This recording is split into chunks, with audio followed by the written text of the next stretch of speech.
Ribéry joins me in the studio again. Hello. Hello, Hannah. Sex and football. Sex and football has made the front page of quite a few French papers this morning, including L'Équipe. As you know, several French footballers are at the heart of a sex scandal, and L'Équipe says that Franck Ribéry is in hell. He's on enfer. For the sports newspaper, the footballer has been questioned as a witness by the police over allegations that a club in Paris was hiring underage prostitutes. Now, Ribéry has admitted that he had slept with this call girl called Z, but he denies knowing her age at the time. Now, 48 days before the World Cup, it seems like Les Bleus are in a bit of pressure. Now, according to François, there you have it there, Ribéry also on the front page of François there. Will the French coach actually fire Ribéry? Raymond Domenech is due to pick his players for the World Cup on the 11th of May, and it's not sure whether Ribéry's name will be on that list. His image has been battered, says the newspaper, as the man was described as a family man with a good sense of humour. He's also described as a legend in football for the youth. Now, his wife, Wahiba, says that she still supports him despite this scandal. They've been together since they were teenagers, and they also have 2 children. Franck Ribéry even converted to Islam for his wife, so she doesn't want to throw it all away, says the newspaper. All right. What about Le Parisien?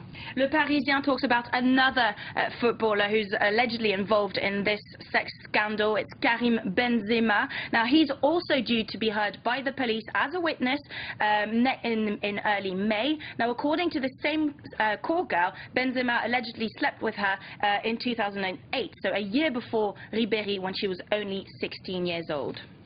Okay, and Le Parisien has something on a completely different topic now for us. Different topic. Now, Hannah, who do you think is the world's most popular leader? Probably Barack Obama? You're right. Barack Obama comes first, and that's according to a survey that was carried out for France 24 and the radio RFI. Barack Obama is first with 76%, then comes the Dalai Lama, and the 2 ladies that make it to the top 5, you can see them there. It's Angela Merkel and Hillary Clinton, and in 5th position, it's Nicolas Sarkozy, the French president. Now, according to the survey, Sarkozy's image, he's got a problem in Europe, his image. Yes, he is seen as dynamic. Yes, he does have an influence on the international scene, but he's not seen as a warm, reassuring person. Now, meanwhile, the Pope, as you can see, is not in the top 5 there. He's gone down 2 places, down to the 7th place, and that's largely because of the recent sex paedophile cases that have hit the Vatican recently. That's an interesting lineup, actually.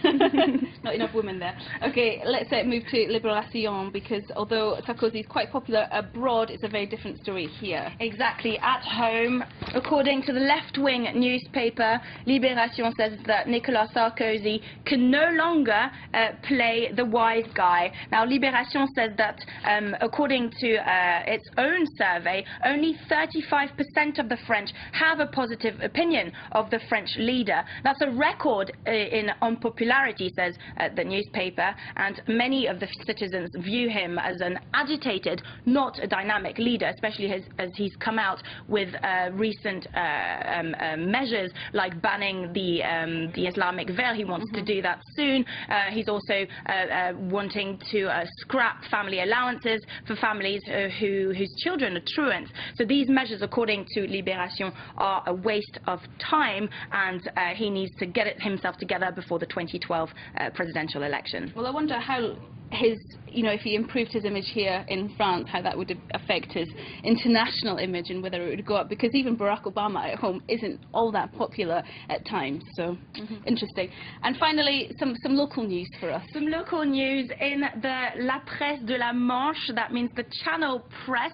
It's a local newspaper in the northwest of France, and it celebrates its 20,000th edition. Now, the newspaper has printed quite a quirky edition there, because it pretends that we're in 2074 instead of 2010. So there you can see quite a modern view of the local seaport in Cherbourg. That's what it potentially would look like. We will need to keep this to see how similar the reality is all the way in the future. All right, thank you very much indeed.